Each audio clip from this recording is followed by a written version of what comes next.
Mag-gimmick ba mga basketball players? Naku, hindi naman po magiging hypocrite ako pag sinabi ko pong Talagang ako personally hindi po. gumigimik-gimik kayo. Parang in a way po kasi parang balance din po para for me. Ano yung mga bawal yung gawin pag player ka ng ng Lasal? Kasi kunyari pag artista ka, bawal ka makipag-away, bawal kang gumawa ng kalokohan. Ayan, Same diba? din naman po, Ganun sir. din. Same din naman. Yes. Bawal naman po uminom actually. Bawal uminom. Pero like what I said, di naman po ako perfect na So occasionally I do. Pero as much as possible kung may iwasan. Yung puyat din po kasi it affects your performance. Yung mga lapitin daw ng girls yung mga basketball players. Ay, kasi nako.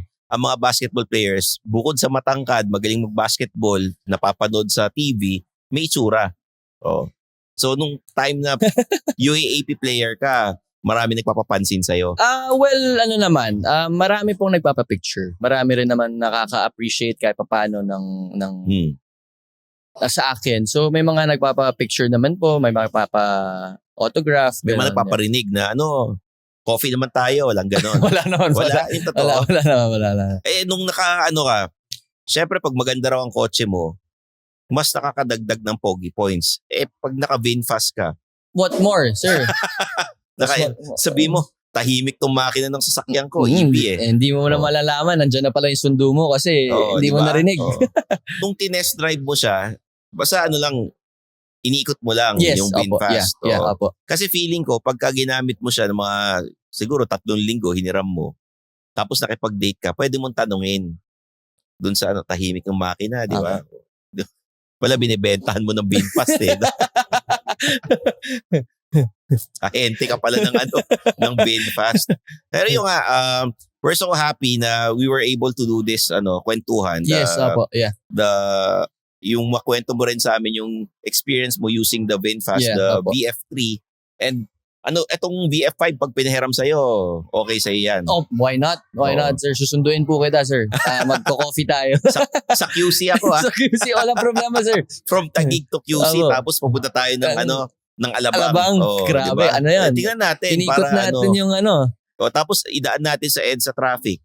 Yung mga iba kasi natatakot kasi baka mamaya mauubos yung charge niyan. Hindi yan mauubos yung charge. Pag lalo na full charge, baka yung buong araw mo 40% lang nagamit. Correct. Opo, And then nagtataka sila, pag naka-EV, baka pag bumaha, paano yan? Baka makuryente ako. Hindi po totoo yan. Hindi kayo makukuryente pag bumaha. Siyempre, huwag niyo isusugod, di ba? Huwag niyo isusugod sa baha. Pero okay siya, yung VinFast, no? Correct. At saka, correct naman. Bakit? Hindi naman isusugod sa baha. Hindi kayo makukuryente. Para siyang normal car din naman din siya na kahit naman normal car, hindi mo naman isusugod It runs like a normal car. Yes. Tapos, environment friendly pa. Kasi wala yung usok galing sa tambucho. Correct. Diba? So, yun isa sa mga perks when you're using an EV. Yes. Bukod dyan, wala pang coding. Yes, diba? Correct. Opo. Correct. Yeah. Exempted ka. Exempted. Kahit anong araw mo gamitin, kahit anong oras, pag naka-EV ka, pwede. hindi ka paparahin. Huwag ka lang gagawa ng kalokohan sa kalsada, di ba? Sumunod pa rin kayo sa batas trapiko. Correct, opo. Para siya, wala namang, ang only exception is the coding. Oo. Sulit ang kulitan, bitin sa tawanan. Catch the latest episodes on YouTube, Spotify, or wherever you listen to podcasts. Dito lang sa Fast Lane with VinFast.